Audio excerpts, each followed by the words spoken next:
In April of 2011, Cheerwine rolled out its Legends campaign with a bold statement of where the regional beverage wanted to be.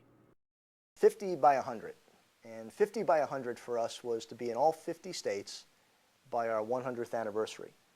And so we're 94 years old this year, and so we've got 6 years to get across the U.S.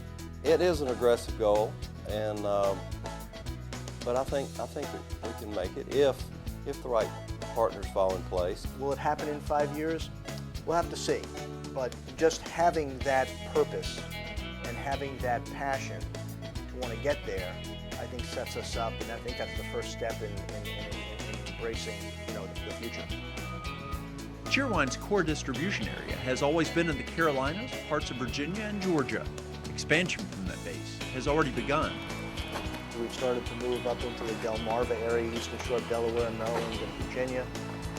We've also, earlier this year, moved into Tennessee, Knoxville, Nashville, Chattanooga.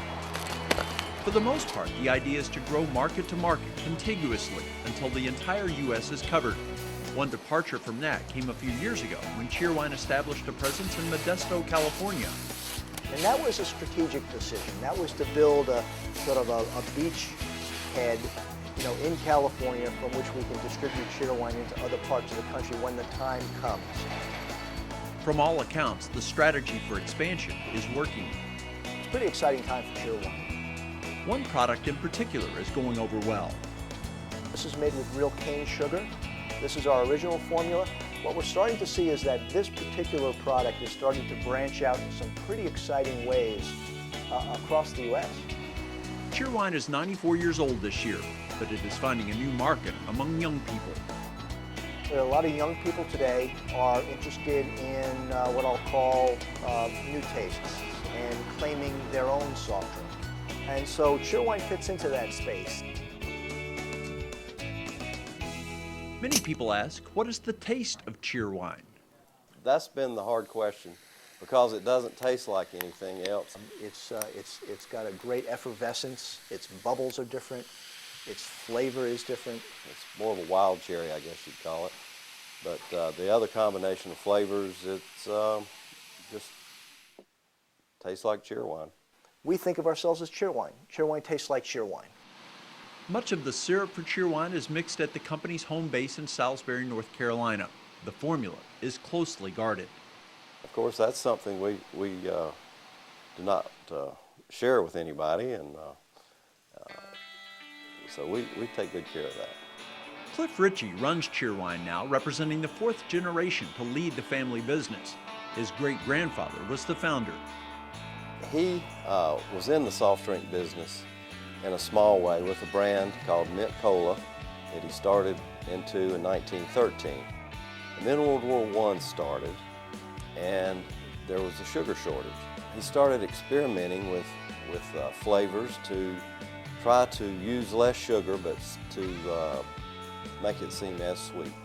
In the experimentation of trying to put together these flavors, he came up with a formula for Cheerwine.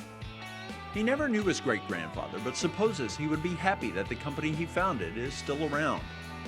You'd have to believe that he'd be very, very pleased that what he started is still around and people enjoy it still.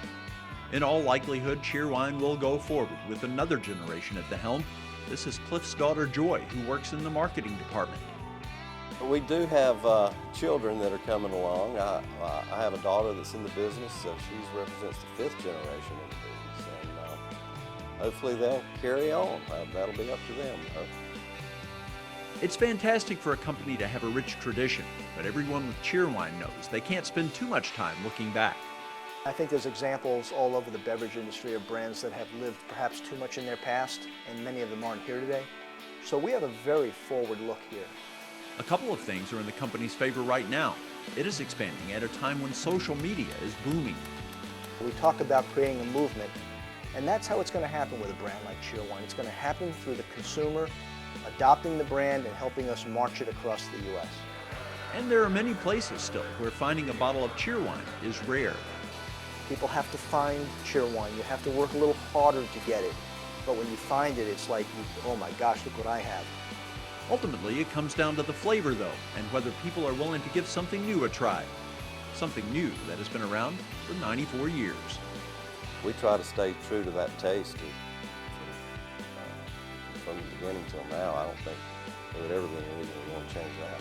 When you are a one and only flavor, you know, when you're not a knockoff, when you're not redundant, when you're not trying to be like someone else already is, that's very, very powerful in the world of marketing and in food and beverage.